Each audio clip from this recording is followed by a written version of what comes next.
Olá pessoal, bom dia a todos, boa tarde ou boa noite, a depender do horário que você vai ver esse vídeo. Bem, o tema que eu trago para vocês hoje é sobre exercício físico e diabetes tipo 2. A gente vai conversar hoje sobre exercício e diabetes e basicamente a pergunta que eu vou responder para você aqui hoje é: por que um diabético do tipo 2 precisa fazer exercício físico? E aqui, evidentemente, durante o desenrolar desse vídeo eu vou mostrar a importância do exercício físico para indivíduos que têm diabetes do tipo 2. Inclusive, há 2 semanas atrás eu gravei um vídeo aqui, falei sobre exercício e diabetes do tipo 2, dando foco para o treinamento resistido, que você conhece popularmente como musculação.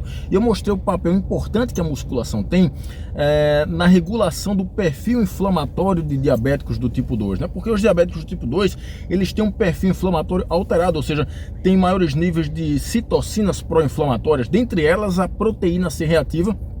E eu apresentei um estudo mostrando que a musculação feita durante alguns meses consegue regular, ou seja, reduzir os níveis da proteína C reativa, melhorando os marcadores inflamatórios, reduzindo o perfil inflamatório de diabéticos do tipo 2. Então hoje eu apareço novamente por aqui para falar mais uma vez sobre exercício e diabetes, e aqui eu vou falar sobre 2 modalidades de exercício, que é o treinamento aeróbio, exercício aeróbio feito de forma contínua e com intensidade moderada, e sobre o HIIT, o treinamento intervalado de alta intensidade, tanto no controle glicêmico, ou seja, no controle da glicemia e em outros marcadores de controle glicêmico em diabéticos, mas também na regulação de outros marcadores relacionados à saúde que são alterados pela diabetes do tipo 2, beleza? Então vamos lá, antes de eu começar a falar sobre esse assunto, sobre exercício físico e diabetes, eu preciso que você faça algumas ações que geralmente eu estou pedindo aqui antes de começar a falar sobre o tema principal. Eu vou colocar esse vídeo aqui, ele é gravado para o YouTube, mas a depender do tamanho dele, pode ser que eu coloque no Instagram também. Se você está assistindo esse vídeo pelo YouTube, eu preciso que você curta, comente e compartilhe esse vídeo. Porque quando você faz essas ações, e se você não for inscrito no canal, se inscreve no canal. Por que eu estou pedindo para você fazer essas ações? Porque quando você curte, comenta e compartilha, o algoritmo do YouTube entende que você se relaciona com esse tipo de conteúdo. E aí o que ele faz? Ele tende a te mandar mais conteúdos, tanto conteúdos meus, como conteúdos de outros produtores de conteúdo que falam sobre temas correlatos. Por exemplo, se você se interessa por exercício físico, nutrição, estilo de vida, assuntos relacionados à saúde, o algoritmo do YouTube tende a te mandar mais. A mesma coisa é no Instagram. É certo eu colocar alguns cortes no Instagram, se o vídeo ficar num tamanho legal que o Instagram aceita, eu coloco ele lá no Instagram também, e aí eu preciso também que você curta, comente e compartilhe. Sobre essa questão do comentário, não precisa ser um elogio ou uma crítica, mas simplesmente coloca lá um emojizinho só para o algoritmo entender que você se relaciona com esse conteúdo, e aí ele te oferta mais conteúdos, tanto conteúdos meus como conteúdos de outros produtores de conteúdo. Beleza? Agora vamos começar a conversar sobre exercício e diabetes do tipo 2. E eu vou começar dizendo o seguinte para você: é incontestável a importância do exercício físico para indivíduos que têm diabetes do tipo 2. Não dá para imaginar um indivíduo que tem diabetes do tipo 2 sem fazer exercício. Ou seja, o tratamento da diabetes do tipo 2, ele não é formado apenas por medicamentos, por antidiabéticos orais, como por exemplo a metformina, que é o principal, e nem apenas com o uso da insulina, caso seja necessário. O tratamento da diabetes do tipo 2, ele é multifatorial, até porque a diabetes do tipo 2 é uma doença crônica multifatorial. Portanto, se ela é multifatorial, o seu tratamento também é multifatorial. E o tratamento, ele consiste em medicamentos, se houver necessidade, uso de insulina, se houver necessidade, mas também uma alimentação de forma mais saudável. Você se alimenta de uma forma mais saudável. A alimentação é um ponto extremamente importante no tratamento da diabetes do tipo 2, regulação do sono e exercício físico.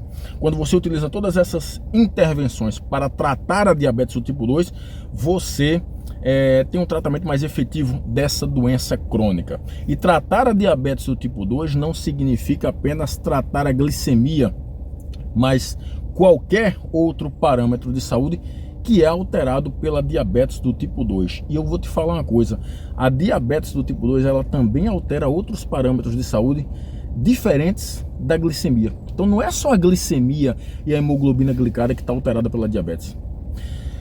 Colesterol, pressão arterial, insulina, até capacidade física. Indivíduos com diabetes do tipo 2 têm menor capacidade física, ou seja, menor capacidade cardiorrespiratória, menor força muscular, menor flexibilidade.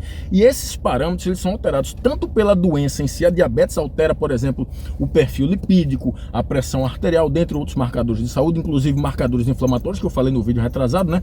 Mas também o estilo de vida de um indivíduo que é diabético faz com que ele não tenha só a glicemia alterada, mas também pressão arterial, colesterol, capacidade física, que foi exatamente esse estilo de vida que levou ele a diabetes e a todas essas alterações em outros marcadores de saúde. Portanto, o exercício físico é extremamente importante, não só para controle glicêmico, mas também para controle de outros parâmetros que são alterados pela diabetes do tipo 2. Nesse sentido, eu vou mostrar para vocês um estudo que foi publicado por pesquisadores chineses. Esse estudo, não precisa nem colocar o óculos, que a minha colinha está aqui na minha frente. Esse estudo ele foi publicado por pesquisadores chineses no ano 2022, portanto, no ano, 3 anos atrás, né? E esse estudo ele foi publicado no Journal of Diabetes Research, ou seja, uma revista específica na área de pesquisa em diabetes. E aí o que é que esses pesquisadores chineses fizeram? Eles pegaram 37 indivíduos que tinham diabetes do tipo 2. E não eram nem indivíduos idosos, eram indivíduos de meia idade, tinham ali por volta de 40 anos, 40 e poucos anos de idade. Todos tinham diabetes do tipo 2, 37 indivíduos, tá? E aí esses indivíduos diabéticos do tipo 2 foram divididos em 3 grupos. Um grupo fazia o HIIT, era o grupo HIIT, treinamento intervalado de alta intensidade. O outro grupo era o grupo aeróbio contínuo moderado, que fazia o aeróbio de forma contínua e com intensidade moderada. E o outro grupo era o grupo controle. Vamos lá, o grupo HIIT, como é que o grupo HIIT treinou? Ou melhor, deixa eu te dizer logo como é que o grupo do aeróbio contínuo moderado treinou. Eles fizeram bicicleta ergométrica durante 30 minutos contínuos e de forma moderada. Já o grupo HIIT, como é que eles treinaram? Eles fizeram apenas 15 minutos. Você não ouviu errado. Eles fizeram apenas 15 minutos de exercício físico. Na bicicleta ergométrica também. Só como é que foi esses 15 minutos? Eles fizeram 8 séries em alta intensidade, intercalados com 7 séries de baixa intensidade. Era 1 minuto para cada um. 1 minuto em alta intensidade, 1 minuto em baixa intensidade. Quando juntou essas 8 séries aí, junto com essas 7 séries em baixa intensidade, dava 15 minutos no total. E tinha um grupo controle que não fazia nada, continuava com suas atividades normais da vida diária. Esses indivíduos fizeram essa intervenção por 3 meses, 5 vezes por semana, portanto eles treinaram de segunda a sexta-feira. Então era treino todo dia, né? Os dias da semana, no caso, né? Os dias úteis. Só que um grupo treinava de forma moderada, de forma contínua, e o outro grupo treinava de forma intervalada e com alta intensidade. E aí, quais foram os resultados? Eu vou dividir os resultados em 3 partes. Primeiro, vamos falar do treinamento aeróbio, do exercício aeróbio, feito de forma contínua e com intensidade moderada. Quando a gente fala em peso corporal, IMC, que é o índice de massa corporal, não sei se você sabe, o IMC é um cálculozinho que se faz para saber se você está com peso normal, se você está com sobrepeso, se você está com obesidade, se você tiver com obesidade, em qual grau da obesidade você está. Então, quando a gente fala em peso corporal IMC, o exercício aeróbio feito de forma contínua e moderada saiu na vantagem. E o que é que significa? Significa que o exercício aeróbio feito de forma contínua e com intensidade moderada, feito por 30 minutos, 5 vezes por semana, promoveu maior perda de peso corporal e de IMC. Esses 2 parâmetros também são muito alterados pela diabetes do tipo 2. Geralmente, indivíduos com diabetes tipo 2, eles têm ou sobrepeso ou obesidade. É comum você ver essas 2 doenças juntas, obesidade e diabetes do tipo 2. Então, o exercício contínuo feito de forma moderada foi melhor para perda de peso e IMC. Isso é muito importante quando a gente fala em indivíduos com diabetes do tipo 2 e indivíduos de forma geral também, né? Porque quando você reduz o IMC, reduzindo, claro, o peso corporal, você diminui a chance de mortalidade. Isso serve para indivíduos com diabetes do tipo 2, mas também para qualquer indivíduo, mesmo que ele tenha apenas o sobrepeso ou apenas a obesidade. Quando ele reduz o peso corporal, quando ele reduz o IMC, você diminui significativamente a chance de mortalidade por doenças cardiovasculares, por doenças cardiometabólicas e por outras doenças como câncer, dentre outras causas de mortalidade, ok? No entanto, Quando nós falamos em capacidade cardiorrespiratória, ou seja, capacidade física, insulina de jejum, o HIIT, o treinamento intervalado de alta intensidade, saiu na vantagem. Houve uma tendência do HIIT melhorar mais a capacidade cardiorrespiratória. Isso tem uma explicação muito plausível, né? Quando você quer melhorar mais a sua capacidade física em termos aeróbicos, treinar de forma mais forte, como por exemplo o HIIT, é melhor. Então, quando você compara o HIIT com um treinamento com intensidade moderada, por exemplo, o HIIT sai na vantagem. E o HIIT também reduziu a insulina de jejum, que é bem alterada em diabéticos do tipo 2. Então, o diabético do tipo 2, ele não tem só a glicemia alterada, não é só a hemoglobina glicada alterada. A insulina de jejum também é alterada no diabético.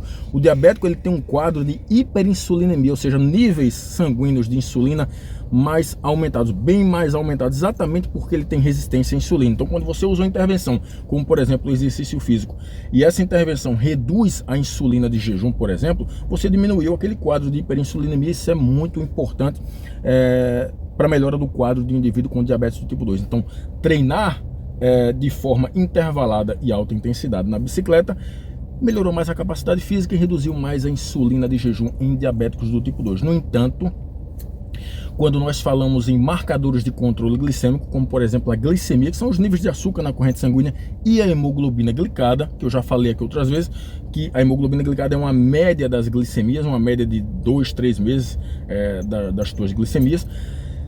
As duas modalidades promoveram reduções significativas e semelhantes, ou seja, quando a gente fala em marcadores de controle glicêmico, como a glicemia e a hemoglobina glicada, tanto faz se você vai fazer o exercício aeróbio de intensidade moderada de forma contínua ou treinamento intervalado de alta intensidade, que os resultados vão ser significativos e muito semelhantes.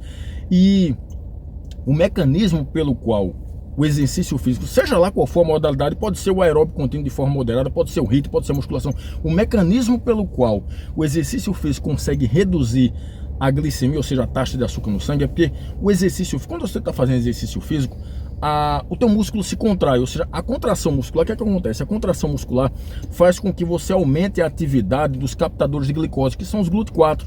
Então eles conseguem se translocar de uma maneira mais eficiente do citoplasma para a membrana plasmática. Eles conseguem captar de uma forma mais eficiente a glicose que está no meio extracelular para o meio intracelular, ou seja, eles conseguem captar mais glicose do sangue para dentro da célula muscular e com isso metabolizar essa glicose. Quando essa glicose é metabolizada dentro do músculo, o que acontece?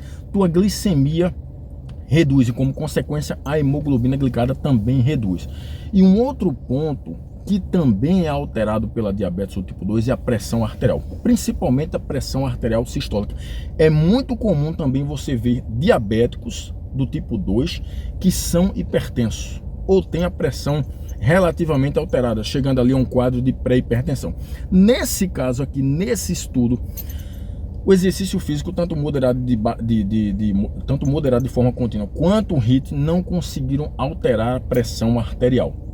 Isso significa que o exercício aeróbio feito de forma moderada, de forma contínua, e o HIIT não são eficazes para regular a pressão de forma nenhuma, porque outros estudos, feitos inclusive com diabéticos do tipo 2, demonstraram que o exercício físico consegue reduzir a pressão arterial, os níveis de pressão arterial sistólica, principalmente sistólica. Nesse estudo aqui não conseguiu. Então, mas a literatura em geral demonstra que o exercício físico é uma forma eficaz de reduzir a pressão arterial. Então, observe, não dá para a gente pensar em um diabético do tipo 2 sem fazer exercício físico. Aqui eu apresentei duas modalidades de exercício físico, que foi o aeróbio, feito de forma contínua e moderada, e o aeróbio, só que feito em alta intensidade e de forma intervalada, que é o HIIT. Mas vamos lá, deixa eu confessar uma coisa para vocês. Tanto faz se vai ser o aeróbio feito de forma contínua e moderada, como o HIIT, com a musculação. O indivíduo que é diabético do tipo 2, ele precisa se envolver em exercício físico, porque o exercício físico vai promover o melhor controle glicêmico e vai melhorar outros marcadores de saúde que são alterados ou pela diabetes ou pelo estilo de vida que um diabético tem e que alterou esses outros marcadores relacionados à saúde. O fato é que o diabético do tipo 2, ele precisa se engajar em exercício físico, porque no final das contas ele vai melhorar a sua saúde, a qualidade de vida, inclusive a expectativa de vida, ok? Então espero ter contribuído. Um abraço a todos e até mais.